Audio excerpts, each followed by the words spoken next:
Welcome, dear listener, to something quite new. It's called Podtime Stories, and it's made just for you.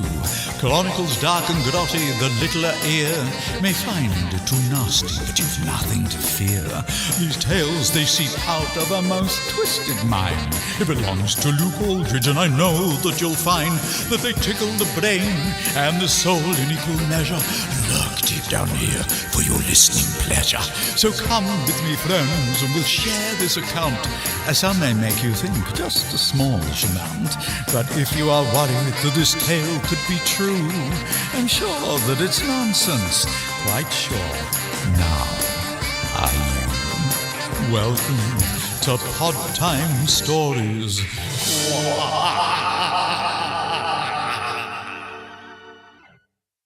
This week's story contains a lot of silly talk about bums.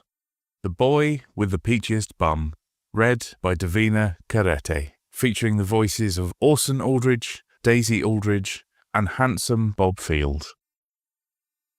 There once was a boy named Benson, with the peachiest bum around. They searched the whole world over, but a peachier one wasn't found. People would stop him and ask him, whilst walking down the street, "Where did you get one so peachy? If I had one, I would be complete." "I really don't know what to tell you," came the rather bashful reply. "I've had it ever since I was a baby, but I'm not sure I could tell you why." The Queen of the land got wind of these tales, of this most perfect tush. "I can't believe that these tales are true. Bring me these buttocks, now mush!" Benson was summoned to the palace at the Queen's behest. So he polished his bum and put on fresh pants and met with his Queen's request. He entered the most royal throne room and bowed to the Queen, low and humble, who said to her subject quite curtly, "That's quite enough of that, you big bumble. I've heard much about your behind, sir, and I can't quite believe it's the case. So I want you to bow once again, sir, but swap your behind for your face." Although he was used to attention for his miraculously glorious ass, he didn't frequently moon royals. He definitely had much more class.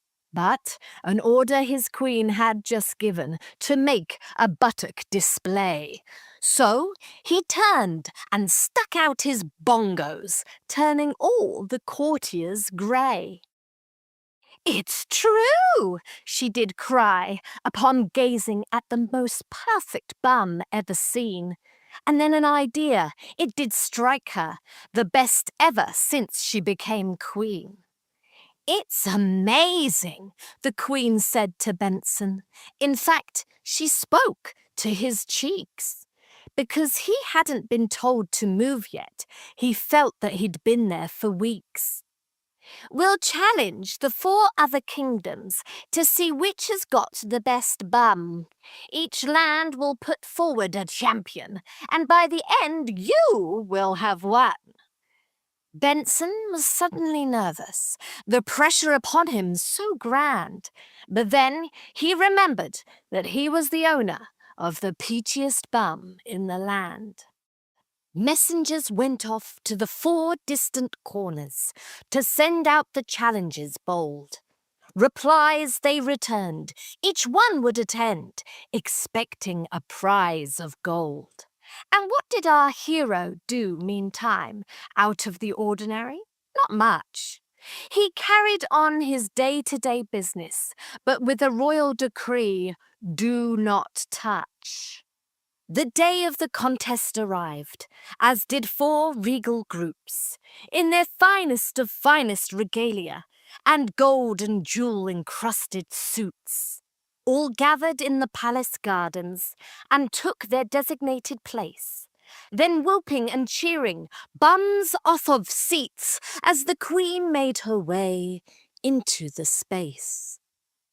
"Greetings, my friends, and welcome to this gloriously cheeky contest.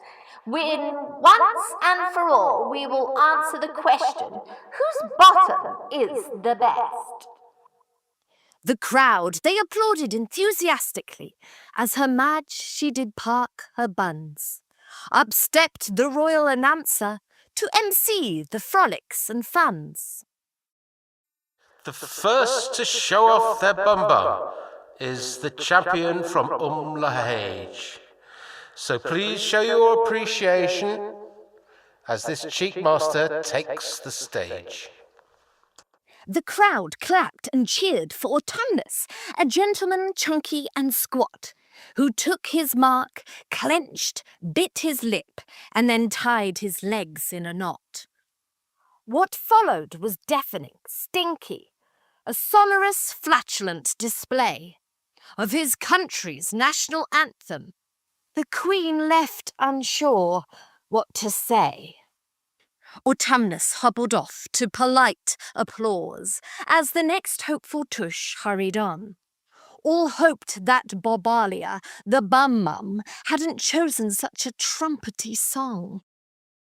Her band in place, she gave them the cue, and her song they did play loud and clear, as Bobalia danced not with her feet, her dance was all with her rear. After what seemed like an eternity of bum dancing that didn't impress, Kevula entered, bowed to the crowd, and his cheeks he did start to undress. Then Kevula's assistants joined him, a pair of butt monkeys so rare, both bearing bulging green bottoms, which clashed with their bright purple hair. The monkeys named Cloche and Wriggler then took turns at having goes, slapping on Kevula's bum cheeks like a cheap pair of bummy bongos. Disqualification was ordered on grounds of helpers involved. Was it the bum or was it the monkeys on display? The Queen wasn't sold. Lastly, of all the visitors, it came the turn of the bump, to give a performance and prove to the world that hers was the superior rump. The bump, the keeper of squidlings. The MC announced to the peeps. And what the bump got up and did for all will definitely give you the creeps. She sat down, eyes closed and peaceful, her face looking up to the sun. Then hundreds and hundreds of squidlings started crawling out of her bum. They clambered all over her body and face till they covered their mummy. But they didn't just cover, they formed into a shape that looked just like a 10-foot bummy. The bump was deemed too creepy to win the Best Bum award. With 2 competitors disqualified, many felt the contest was flawed. But just as the crowd were protesting, Benson did silence their rants. He bowed to the people, an eerie hush fell, and he turned and he pulled down his pants. Everyone present was speechless at the beautiful peach on this boy. Their grumbulous grumps, they faded away, their hearts filled with peachalicious joy. Then something happened that no one expected to see. The people, their rulers, announcer, the Queen. It even shocked me. Out of his peachy posterior emerged a single stone, like the ones you find inside peaches, from which a peach tree is grown. He presented it proudly to the Queen, who received it quite humbles. She sent for her head gardener, planted immediately, no grumbles. In no time at all it had blossomed into a healthy tall tree. But the fruit that grew from its branches, you really needed to see. Bums, just as peachy as Benson's. Peaches for everyone. You simply waited until they were ripe and swapped one for your old bum. Now everyone in the kingdom wears a smile across their face, 'cause nobody's bum is grotty, everybody's tushy is ace. a statue of Benson was commissioned to be seen by everyone. Benson, the giver of bottoms, the boy with the peachiest bum. The Boy with the Peachiest Bum was written by me, Luke Aldridge. It was read by Davina Carrete and features the voice of Orson Aldridge, Daisy Aldridge and handsome Bob Field. Editing, sound production and general oral wizardry by Bob Field. The introduction was read by Neil Roberts, saxophone and clarinet was played by Toby James, guitar by Simon Coleman, keys by 80s Dave Oliver, bass by Andrew McKinney. The theme was written by me. I also played drums and stuff. The Podtime Stories logo was created by Martin Herity and the pod was written and produced by me. Podtime Stories is a Papa Bear Chronicles production. Text and recording copyright Luke Aldridge 2024. The right of Luke Aldridge to be identified as the author of this work has been asserted by him in accordance with the Copyright Designs and Patents Act 1988. All rights reserved. Hello, lovely listener. Welcome to The Boy with the Peachiest Bum and the DVD extras for this episode. How's it going? Hope you're well. I'm recording this the week before Christmas, but when you hear it, when you listen, it'll be the week after. I do hope you had a lovely Christmas period and got all the presents that you deserved and all that sort of stuff. Not always the easiest period for some of us. So if you had a tricky one or were remembering someone or had an empty seat at Christmas dinner this year for the 1st or 10th or 21st time, then I hope you did all right and it wasn't too horrible. So on to this week's story, The Boy with the Peachiest Bum. This was read by Davina Carrete. Davina and I were at high school together, secondary school. She was one of the music department crew, a couple of years younger than me. There was a group of girlies of which Davina was one that were involved at music school and as well as being at the same school as me. So we hung out a lot and knew each other pretty well and had lots of silly times and blah, blah, blah, blah, blah. So Davina is now an actor type. Based in Hong Kong. She had an interesting journey to get where she is now. So she got to Hong Kong via China, Greece and Mexico. Out of college, she was playing in bands, singing, that sort of thing. She did a sound arts degree at the age of 25. More music, more bands, and became a professional massage person. She sold her massage company and went travelling. On her travels in Mexico, she met Jorge, or George, as she calls him, who is her fabulous husband. It's also why she has a very non-English sounding surname. She was Davina Cook when I knew her in school and has taken George's last name, Carrete. So she's based in Hong Kong these days and runs a theatre company, the details of which you can find on the website, thepuppetbearchronicles.com, as well as being able to see Davina's lovely face. And a lovely face it is too. It was fab to have Davina read this. I've said before that kind of the joys of Facebook mean that you're still able to kind of keep in touch with people that you got on with well at school, but life has taken you in very different directions, and particularly when we're old enough, well, I'm old enough to have been at secondary school and not had a mobile phone. So basically, if you went off to tertiary colleges, as I've mentioned before, we didn't sort of move up into the sixth form because there weren't sixth forms. Facebook is the way to stay in touch with lovely people that you were once good pals with. Very much like Liz Brown, who read Unhinged. I knew that Davina did drama stuff, having kept up with her shenanigans on Facebook. Dropped her a line and she was very happy to get involved. So thank you, Davina. It's lovely to have you reading on this story. I like very much her voice on this particular tale. I think it suits it really well, and she does a fabulous hoity-toity queen as well. So that's yeah. So it's great to have her on this. So the boy with the peachiest bum, Benson, is voiced by my son Orson. The passerby, a full 1 or 2 lines, I think it is 2 lines, is voiced by Daisy Aldridge, my daughter. So I've spoken about Orson before. He's 9. I'm very happy to get involved in his dad's silly stories and do some recording for me. My daughter Daisy, she's 19. She's at Mount View Drama College. She's on the Musical Theatre Foundation there. She started earlier this year and is in the process of gearing up for auditions and all that stuff for drama degrees, music theatre degrees, blah blah blah blah blah. So it was lovely to have Daisy read on this. She doesn't live around these parts anymore. She lives in kind of the other side of the tube map. So we've been talking about trying to pin down a time to get her to record. So it was great to be able to get her to do this, and that she didn't miss the deadline. So thank you, Daisy. It's lovely to have you on here.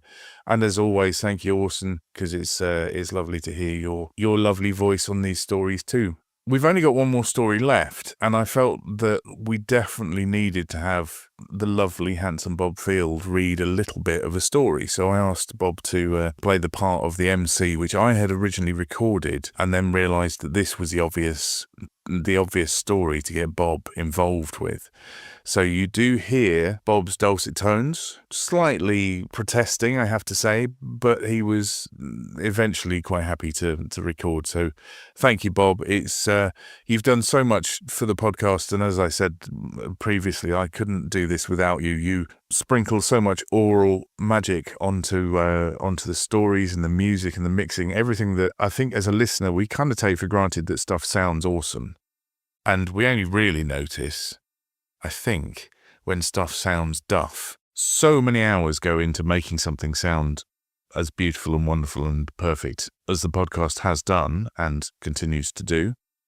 And that is very much down to Bob's hard work. So thank you for reading, Bob, and thank you, as always, for all that you do. So the story, it was really just a daft thing that I started to write for Orson. As a baby, he had the peachiest bum in the world, as I'm sure all parents think about their own children. And it was really just sort of a daft story thinking back to him being a tiddler, and the idea of this character with the best bum in the world. And I just simply started to write, really. I didn't have a kind of the competition just sort of came about organically after him sort of finding himself in front of the Queen. And then I found myself having to come up with these peculiar characters, all of which were doing some sort of bum-based activity in order to try and win this prize that Benson, a very thinly disguised Orson, Benson eventually kind of wins. Does he win? I don't know. I've just realised that there isn't really a winner to the competition. It's just that the peach stone comes out of Benson's bum and then grows into the tree, and everyone's got lovely bums. Yeah, so I mean, this is just very, very daft. A very daft story that I just wrote and didn't worry too much about what was happening. I just kind of followed the silliness, and there you go. That's the story that you have in your ear rolls. I hope you enjoy it. It's something that made me smile reading it.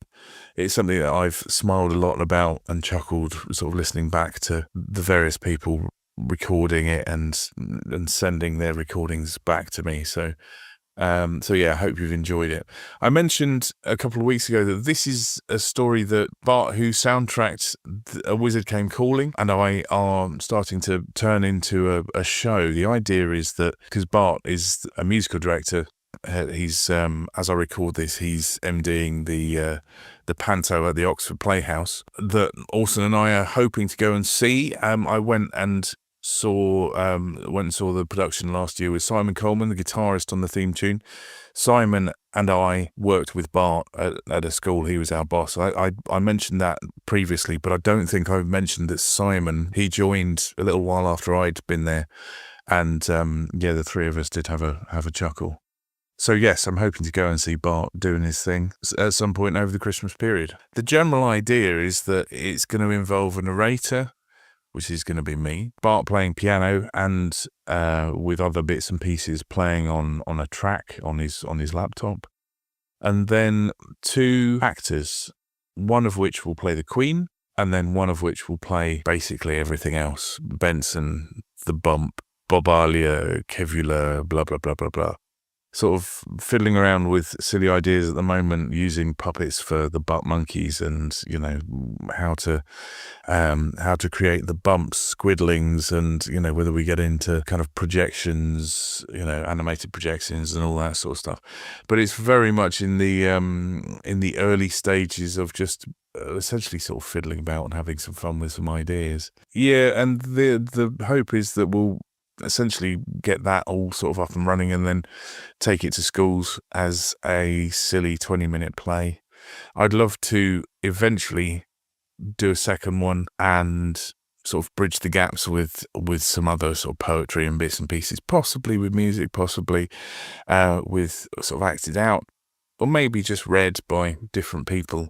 It would be great to get sort of an hour's worth of stuff together and then be able to kind of, sort of tour little theatres and stuff with it. That's the plan.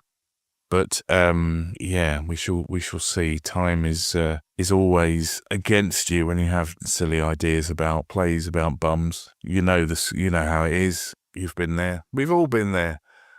Anyway, so I guess it's New Year in the not too distant future. So Happy New Year from all here at Podtime Stories Towers.